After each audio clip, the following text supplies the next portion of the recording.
नमस्कार. आपण पाहत आहात तुळजाई एक्सप्रेस. तुळजाई एक्सप्रेसमध्ये आपलं सगळ्यांचं सहर्ष स्वागत.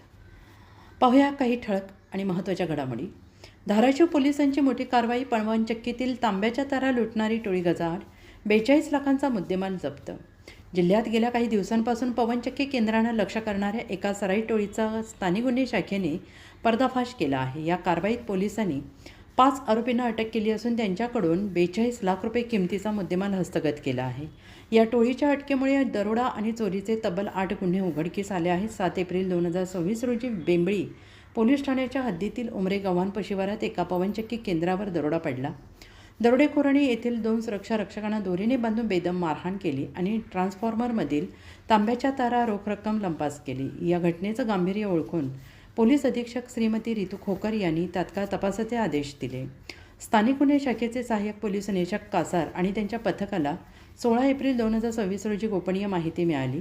त्यानुसार ढोकी कळंब रोडवरील गोविंदपूर पाटी येथे सापळा रचून 5 संशयितांना 3 वाहनांसह ताब्यात घेण्यात आले. सखोल चौकशी केली असता त्यांनी मेंढा, उमरेगव्हाण, चिकुंद्रा, गंधोरा, कन्हेरवाडी आणि वाशी शिवारात चोऱ्या केल्याची कबुली दिली.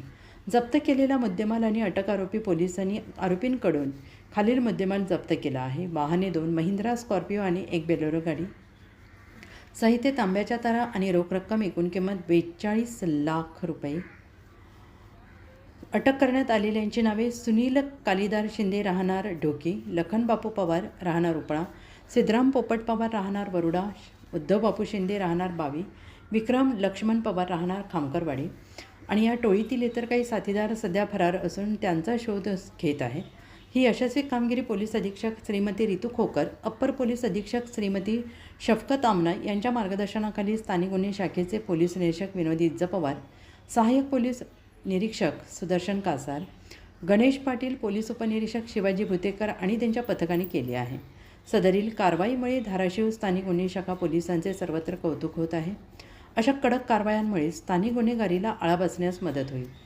अशाच नवनवीन बातम्या पाहण्यासाठी आजच आमच्या तुळजाई एक्सप्रेस न्यूज चॅनेलला सबस्क्राईब करा, लाईक करा, शेअर करायला विसरू नका.